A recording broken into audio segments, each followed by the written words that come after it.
अस्सलाम वालेकुम, welcome to Genius Science Academy. तो क्लास 8 एक्सरसाइज 6.2 फैक्टराइज। आज हम जो आपको एक्सरसाइज करवाने जा रहे हैं क्लास 8 की एक्सरसाइज 6.2। तो फैक्टराइज का टॉपिक है फैक्टराइजेशन।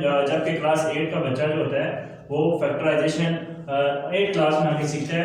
तो आपका ये बेसिक स्टेप होता है फैक्टराइजेशन सीखने का।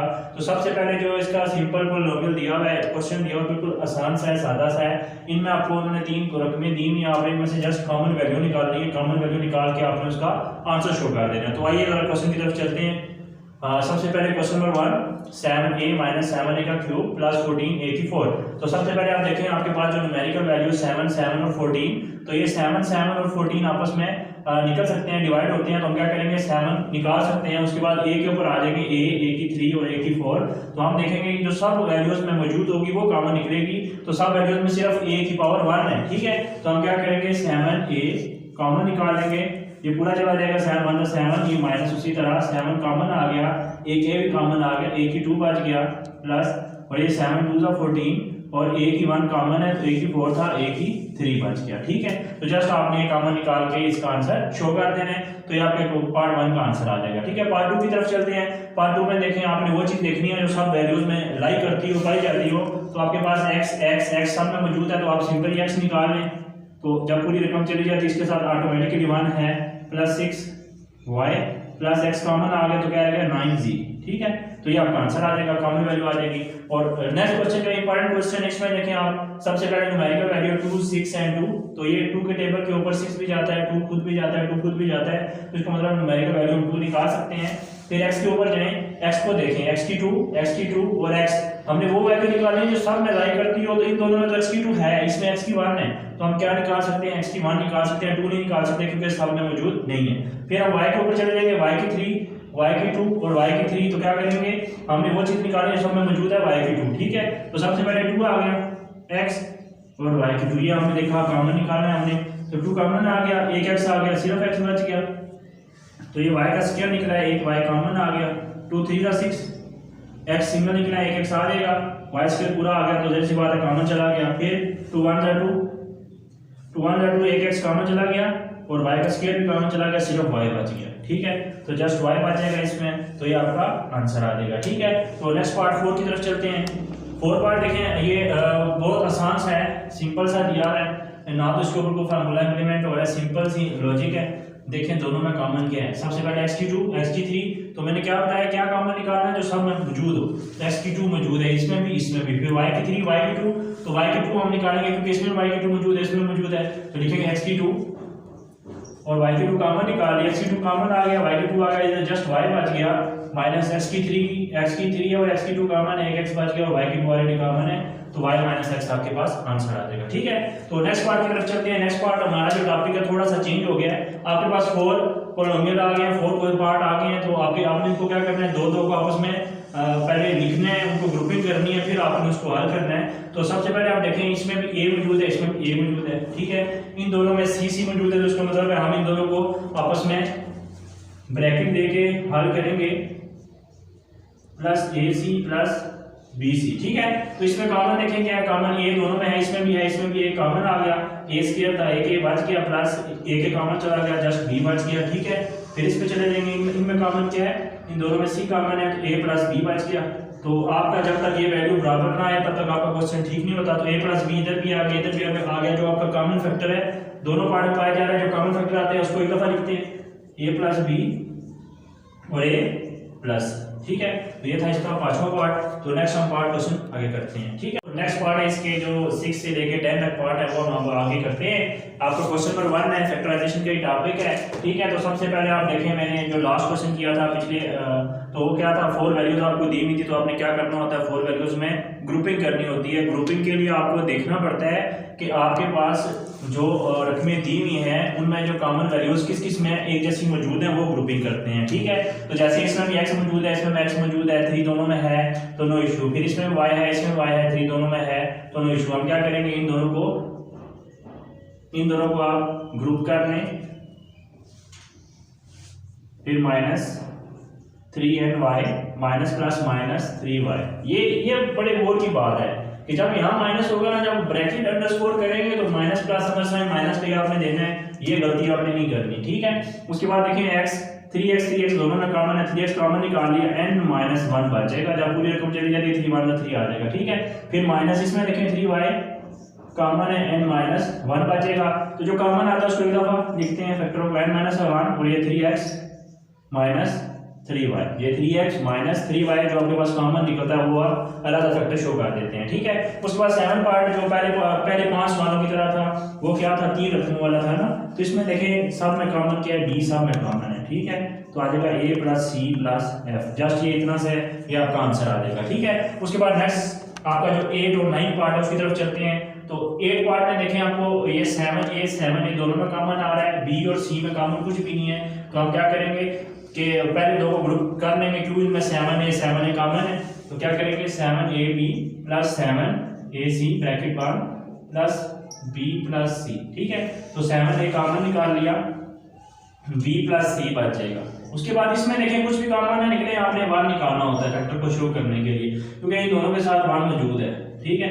तो 1 कॉमन निकाल लिया, b plus c common factor आ गया, 7a प्लस 1, ये आपका आंसर आ जाएगा, ठीक है। जो क्वेश्चन नंबर 9 है वो आप अमल करते हैं। क्वेश्चन नंबर 9 बहुत आसान से है, आप क्या करेंगे सबसे पहले इनके रकमों को देखेंगे अच्छी तरह कि इनमें कॉमन क्या है, जैसे इसमें t मौजूद है, इसमें t मौजूद है, इनमें ss मौजूद है, तो उसका मतलब हम इनको आप क्या कर सकते हैं, इनके ग्रुप करके कॉमन निकाल सकते हैं। तो ग्रुप करते हैं t² प्लस 4t ब्रैकेट बार माइनस st, तो ये माइनस माइनस प्लस, ये पिछले क्वेश्चन में आपको बोला था कि इसका ध्यान रखना है आपने, जब अगले दो फैक्टर को वैल्यूज को आप ब्रैकेट करेंगे ग्रुप करेंगे तो इस साइन का आपने ख्याल रखना है, माइनस माइनस प्लस साइन आ जाएगा।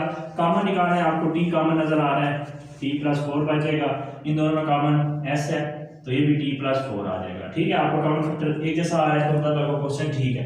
तो t प्लस 4 कॉमन आ गया और t माइनस 8 एक आपका ये t माइनस s और ये आपका आंसर आ जाएगा, ठीक है। फिर उसके बाद आगे चलते हैं पार्ट 10 की तरफ। पार्ट 10 आप क्या करेंगे, इसी तरह ग्रुपिंग कर लेंगे। आप देखें कि ये 8 और 12 4 के टेबल पे जाते हैं, 14 और 21 7 के टेबल पे जाते हैं, तो इस तरह आपने क्या करना है, इन दो को पहले रख लेना है, 8b का square minus 12v plus 14v plus minus minus ही आ जाएगा 21y, ठीक है। इसमें देखेंगे 4 2 4 3 तो 4 आ गया और साथ v कॉमन निकल सकता है क्योंकि इसके पास एक भी है, इसके पास 2 है, तो एक निकालना जो दोनों मौजूद हो, 4 2 8 और एक भी कॉमन आ गया, 4 3 12 एक भी कॉमन आ गया, तो आगे बच गया इसके पास जस्ट y बच गया, ठीक है।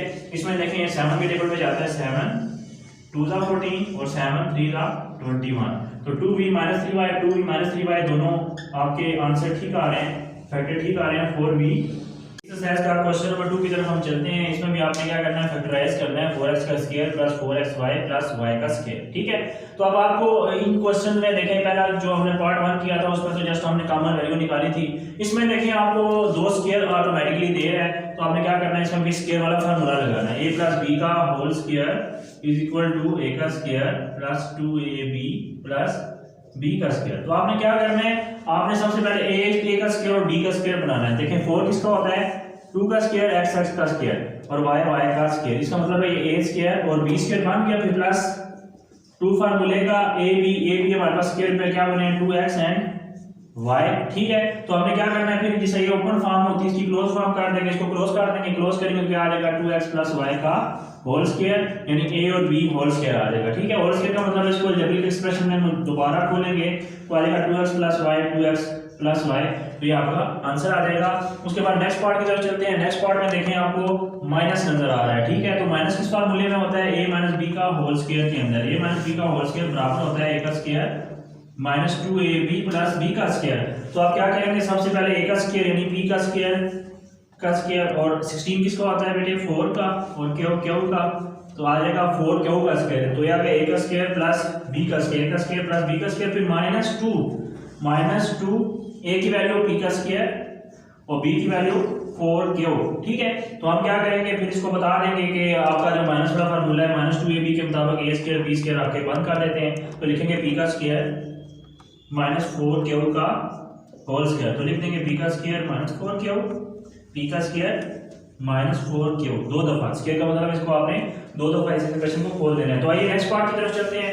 नेक्स्ट पार्ट में भी आपको दो परफेक्ट स्क्वायर नजर आ रहे हैं 4 एंड 25, तो 4 किसका होता है बेटे 2 का, एक्स एक्स का, और 25 5 का स्क्वायर होता है, ए का स्क्वायर प्लस बी का स्क्वायर माइनस 2 फार्मूले का, ए की वैल्यू 2x और बी की वैल्यू 5। ठीक है, तो फिर आप क्या करते हैं, इसको a माइनस बी के बराबर बंद कर देते हैं, तो आ जाएगा 2x माइनस 5 का होल स्क्वायर। ठीक है, माइनस की पहचान आपको यहाँ से होती है माइनस 2ab, इसके इसमें क्या आता है, माइनस आता है। ठीक है, 2x माइनस 5, 2x माइनस 5 ये आपका आंसर आ जाएगा। ठीक है, नेक्स्ट पार्ट की तरफ चलते हैं, पार्ट 4। ये वेरी इंपॉर्टेंट पार्ट क्वेश्चन है। ठीक है, इसके साथ वेरी इंपॉर्टेंट भी आप नोट कर लें। तो सबसे पहले देखें 49 यानी a का स्क्वायर इन 49 7 का होता है, x की 4 है तो उसकी 2 का स्क्वायर आ जाएगा। ठीक है, और 9 किसको आता है, 9 3 का, y की 4 है तो y की 2 2 का 4 होती है। ठीक है, तो a का स्क्वायर प्लस b का square plus 2ab plus 2, a की वैल्यू क्या है 7x का स्क्वायर और b की वैल्यू क्या है 3y की 2। ठीक है, तो ये 7 2 का 14, 14 3 का 42, x का स्क्वायर और y का स्क्वायर आ रहा है। अब क्या करेंगे, इसको बंद कर देंगे, 7x का स्क्वायर प्लस 3y के स्क्वायर का होल स्क्वायर। तो फिर आप इसको 2 दफा लिख दें, 7x का स्क्वायर प्लस 3y का स्क्वायर, 7x का स्क्वायर प्लस 3y का स्क्वायर। ठीक है, तो ये आपका पार्ट 4 का आंसर आ जाएगा। तो नेक्स्ट इसका जो क्वेश्चन है, क्वेश्चन नंबर 7 है। क्वेश्चन नंबर 7 में देखें आपको दोनों दो रकमें दी हुई हैं, तो दो रकमें जब दी होती है या आप उसमें से कॉमन निकाल सकते हैं या दो रकमों के ऊपर हमेशा फार्मूला लगता है। ठीक है, फार्मूला कब लगता है, जब वो दोनों परफेक्ट स्क्वायर दी होती है। जैसे 25 5 का स्क्वायर होता है, 1 1 का स्क्वायर होता है, और दरमियान माइनस वाला फार्मूला स्क्वायर का क्या होता है, a का स्क्वायर माइनस b का स्क्वायर बराबर होता है a minus b and a plus b। तो इसका मतलब है सबसे पहले हमने इसको स्क्वायर बना के फिर इसमें कन्वर्ट कर देना है। तो क्या करेंगे, 25 किसको होता है 5 का, x x का और 1 1 का स्क्वायर। ठीक है, तो इसको हमने कैसे लिखना है, एक दफा माइनस में दफा प्लस में लिखेंगे, 5x माइनस 1 और 5x प्लस 1। तो ये आपका सिंपल आंसर आ जाएगा। ठीक है, फिर नेक्स्ट इसका पार्ट 8 है। पार्ट 8 में देखिए 1/9 a का स्क्वायर माइनस 1/16। तो 9 किसका होता है 3 का, a का 1 1 का, तो a का स्क्वायर और 1/16, तो ये 4 का स्क्वायर होता है, 1 1 का स्क्वायर होता है। ठीक है, 1/3a का स्क्वायर माइनस 1/4 का स्क्वायर। तो क्या करेंगे, एक दफा इसको प्लस में लिख देंगे, एक दफा इसको माइनस में लिख देंगे, 1/3a minus 1/4, 1/3a plus 1/4 according to this formula. ये फार्मूला इन सब क्वेश्चन में आगे इंप्लीमेंट होगा जितने बाकी रिमेनिंग बचे हैं। ठीक है, उसके बाद x की 4 माइनस 16 b की 4। इसमें देखें इस पार्ट में कि x की 4 किसको होता है, h की 2 का स्क्वायर और 16 4 का और b का स्क्वायर। ठीक है, तो लिख लेंगे एक दफा माइनस में, एक दफा इसको x स्क्वायर प्लस 4b का स्क्वायर। ठीक है, तो ये प्लस वाला तो आगे हल नहीं होता, दो रकमों का जो अलग स्क्वायर वाला होता है। माइनस वाला दोबारा देखें, दोबारा आपके पास आपने जो एक दफा फार्मूला स्क्वायर बना के इसके ऊपर इंप्लीमेंट किया था, तो माइनस में तो प्लस में लिखा, तो जब माइनस वाला है उसमें देखें दोबारा स्क्वायर बन रहे हैं, x x का स्क्वायर बन रहा है और 4 2 का बन रहा है, b का बन रहा है। ठीक है, प्लस वाले का फार्मूला नहीं होता, इसको आप इसी तरह नीचे लेके आते जाएंगे। तो ये दोबारा फार्मूला बन गया, इसको दोबारा एक दफा माइनस में लिख लेंगे, एक दफा प्लस में लिख लेंगे और x का स्क्वायर प्लस 4b का स्क्वायर। ठीक है, तो दोबारा इसके ऊपर फार्मूला इंप्लीमेंट आपको करना पड़ेगा, क्यों, क्योंकि दोबारा माइनस वाली में दोबारा स्क्वायर बन रहे हैं। तो उसके बाद इसका 10 पार्ट है। 10 पार्ट में देखें b का स्क्वायर, tau का स्क्वायर यानी a का स्क्वायर आ जाएगा, और 64 किसको होता है 8 का, और a की 4 है, a की 2 का स्क्वायर होगी। ठीक है, इसको एक दफा माइनस में लिख दें, इसको एक दफा p क्यों प्लस 8 a का स्क्वायर, एक दफा प्लस में लिखने आपका आंसर आ जाएगा। ठीक है, थैंक यू सो मच। आपकी एक्सरसाइज 6.2 कंप्लीट हो चुकी है, इसको आप 1 से 2 दफा आप हल कर सकते हैं।